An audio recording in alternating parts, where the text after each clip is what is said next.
Hi, welcome to another edition of Office Hours, where I'm going to answer your questions about the college admissions process. As usual, I want to start by saying that I only have the information to work with that I'm given, so the advice that I would give these people is in the context of that limited information. If I had the whole picture, or if I had been properly advising this student over the course of months and I really knew who they were, what they were interested in, what their capabilities were, their courses, all their grades, all of that stuff, my advice might change a little bit. But I'm going to try to answer their questions to the best of my ability. So, we're going to start with a few questions here. The first one is, how early would you recommend turning in early applications? This is one that I can answer almost regardless of the student. Hi, they write. I'm applying to colleges this year during the EA period. Most of the college's due dates are in mid-October, but I am mostly ready to turn in my applications now. However, I am an overthinker, and I've been rewriting my essays over and over again since June. They are stressing me out because it feels like they will never be up to par.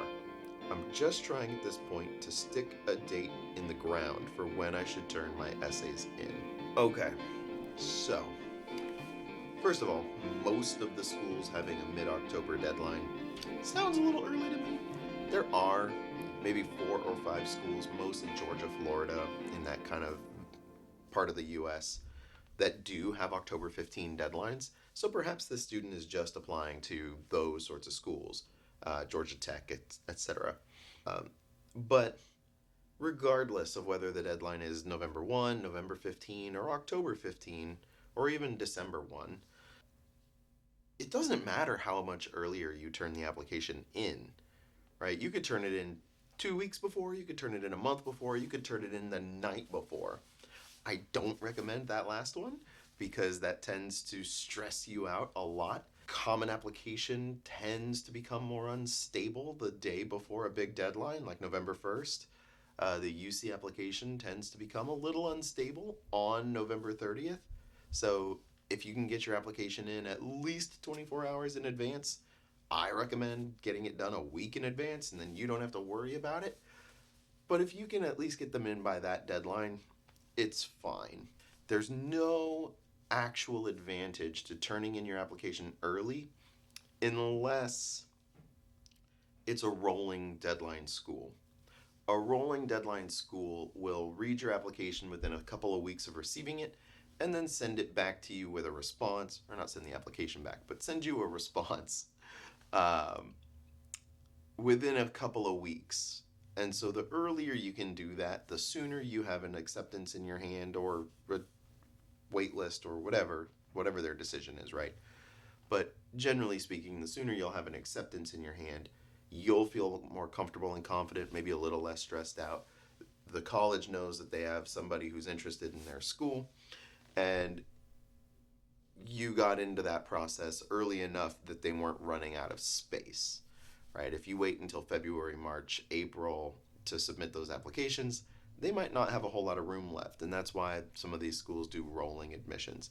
But if it's a regular deadline, if they just say get it in by October 15, whether you turn it in October 14 or August 14 doesn't really matter. The next question is titled Supplemental Essays. I was curious if we should write our supplemental essays in a narrative or storytelling style similar to the Common App personal statement. I find it difficult to do it in a similar style considering many supplemental essay word counts are between 200 and 250 words. Short answer is no. You shouldn't write those essays in a narrative style. If we're talking about the 200 to 250 word supplements, those are the why us, the why major, the diversity essay, the community essay, write a letter to your roommate, tell us about, I don't know, your favorite book. If you could have coffee with somebody living or dead, who would it be and why? Right? All these little weird supplements that colleges include, some more weird than others. But you can't write in a narrative style and get it within 200 to 250 words. Just answer the question as directly as possible, give specific details, and move on. For many students, it's helpful to write these as if you're talking. So I'm always an advocate of type to text or use like the memo recorder on your phone and just narrate your answer out loud. Likes, and all. And then go back and type it in, or if you use type to text, go back and delete all the likes, correct your commas and punctuation, and then you can make it sound a little bit more like you wrote it instead of said it. You can change the vocabulary, rearrange the sentences, sort of shift clauses and statements around so it makes a little bit more sense. And then you're mostly done with that prompt, right? But you do not need to write every single essay as if it's a story. Okay. This one is a bit of a comment, bit of a question.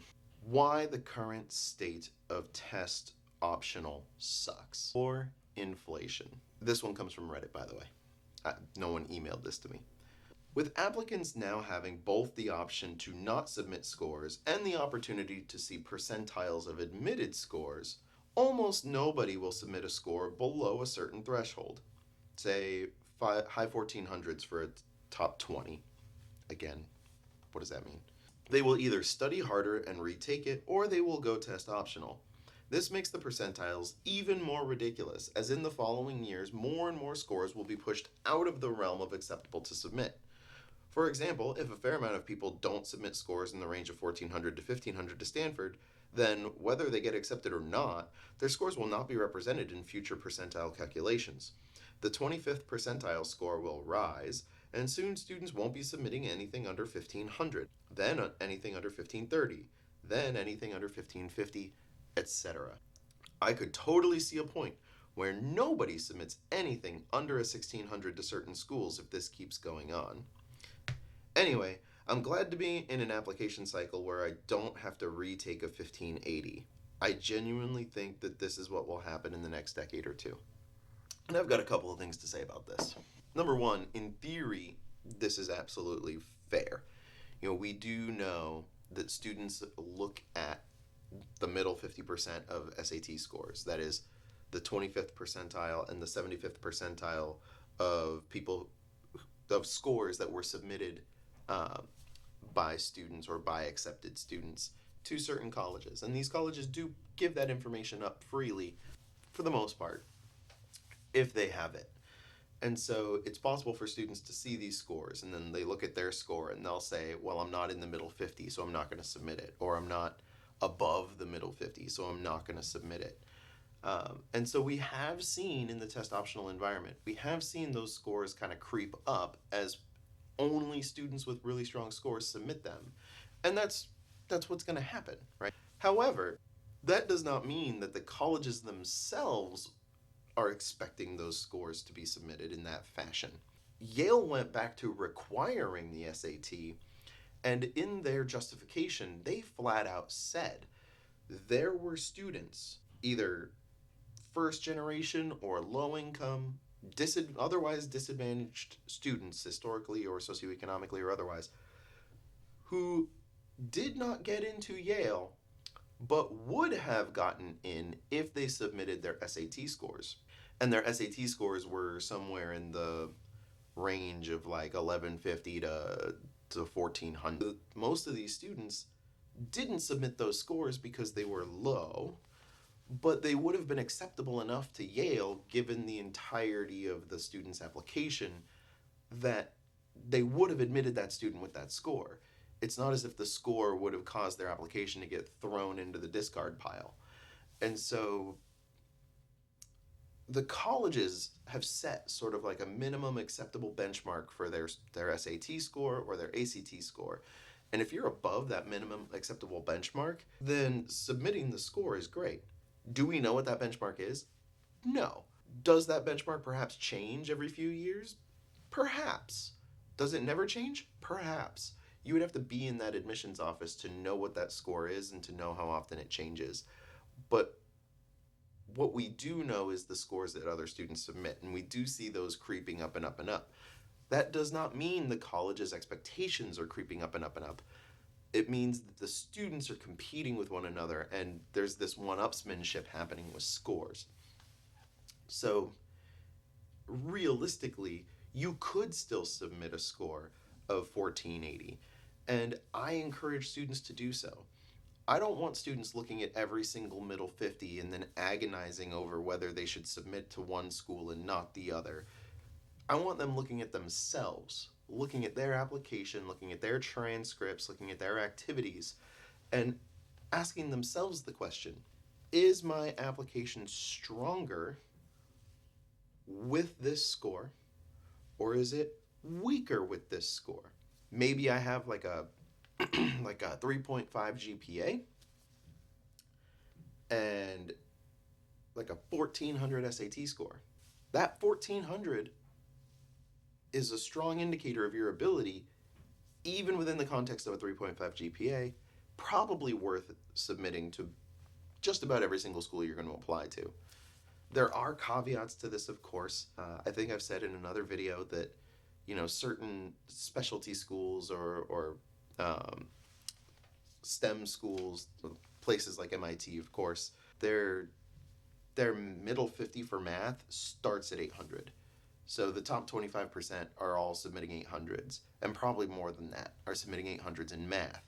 So a 1400, yes, it's submittable, but to a specialty school like MIT, your math score would need to be pretty high in order for that to be a good idea. Now, that said, MIT does require the SAT, so you have to submit it no matter what, but that's just an example of a school that has an unnaturally high math score compared to, say, like many other schools, liberal arts colleges, etc., where they're not looking for that huge math, right? So generally speaking, I would encourage students to sort of look at their application, look at their score, and then decide, does the score help me or does the score hurt me? If it helps you, you should submit it to pretty much every school that you're applying to, regardless of the school's middle 50. Let them worry about that. Let them worry about what their minimum acceptable score is. You worry about yourself and your application. And that'll take away a lot of the stress, and that'll take away a lot of this gamesmanship of like, do I, don't I, let me check every single school. So I share the students' concern about score inflation. We are seeing score inflation happen in the test optional environment, but it's not a reflection of the school's increasing standards. It's a reflection of students competing with one another and the anxiety, which ironically creates more anxiety as those scores creep up. And that's just the way it goes. Okay. Next, and probably last question. I'm gonna my pants. Hi everyone. I'm really struggling with the stress right now. I'm literally shitting my pants. I'm from Poland and I'm aiming to get into the Ivy League. I know the essay is one of the most important parts of the application, isn't it? Where can I find some tips on how to write the best essay? Where can I learn how to do it well? Restrictive early action starts on November 1st, so I have some time, but I could really use some help. Okay, so many things in here. I'm going to try to keep it short. So, first of all, you're an international applicant, so the odds are stacked against you applying to American schools to begin with. You need to have better GPA. You have to have a good English, like TOEFL score. You need to have a good SAT, ACT score. You need to still have extracurriculars, all these things. They need to really want you. You also need to be financially prepared, or your family needs to be financially prepared to pay for you to go to college here. So in most parts of the world, college is relatively inexpensive, right? You're going to pay $2,000 to $10,000 a year. In the United States, it's relatively expensive, or it can be relatively expensive. Ivy League schools are $80,000 plus a year. So you better be financially prepared to take on that burden, because a lot of these colleges, unless there's some sort of magnificent extenuating circumstance, they're not going to be giving you a whole lot of merit money to attend. Being from Poland and not from like a war-torn place like Ukraine or Palestine or Israel or those sorts of places, there's not going to be any sort of positive press for helping random kid from Poland. And if you're this stressed out about the applications, I'm assuming that you don't have a lot of other sort of fantastic things going on in your life that are taking up your time, and that you're confident in showing to an admissions person. These are just assumptions that I'm making based on what I'm seeing here in this short little response. So given that, I would assume that you're going to end up being a full pay student. So just keep those things in mind. Secondly, the Ivy League schools all are single digit admit rate schools. So I look at these schools as like you're kind of gambling. No matter who applies, the school is a reach. A 3% admit rate to Harvard is a 3% admit rate to Harvard. 97% of everyone is getting rejected. And so that's 97% of valedictorians are getting rejected. 97% of amazing athletes are getting rejected. 97% of entrepreneurs are getting rejected. Nonprofit starters, whatever. Pick your amazing accolade. 97% of them are being rejected. So you are kind of gambling in this sense that each Ivy League school has somewhere between a 3 and a 9% admit rate. There might be an 11 in there somewhere, but that doesn't really change the calculation in any meaningful way. 11's not all that great either in terms of admission rate. Don't put so much stress and pressure on yourself, because statistically speaking, you're more likely to end up in that rejection pile. So you, of course, want to put your best foot forward, but let's just be realistic and not stress ourselves out to the point where our health is being impacted in order to strive for something that we know is unrealistic for 99% of the population, right? Because not everyone applies to Harvard. Just say that up front. Now, to answer the question more directly, tips on writing the best essay.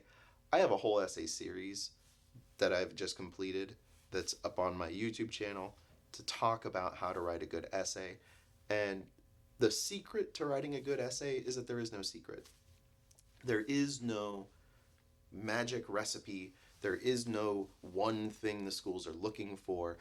The point here is to introduce yourself to the admissions and do it well. So you need to make sure that your English is on point and that your grammar and vocabulary are sufficiently complex that you're able to express the ideas that you want to express. And the student sounds relatively fluent when they write.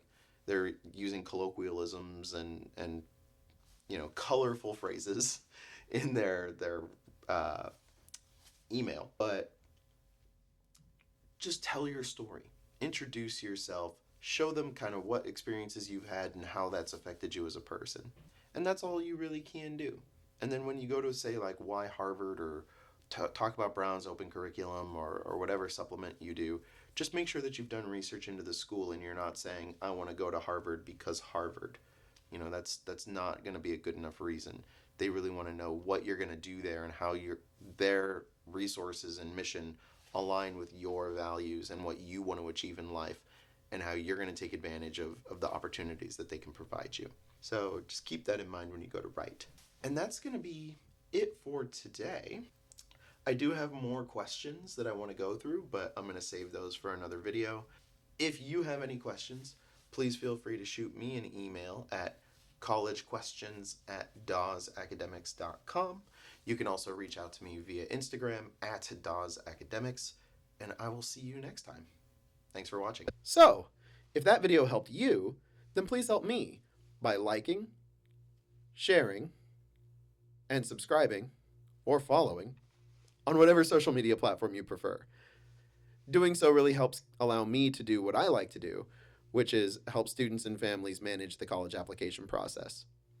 And if you're looking for more targeted support yourself, there's a link in the description that'll allow you to book a consultation with me, and we'll see how I can help. It's free. Anyway, thanks again for watching.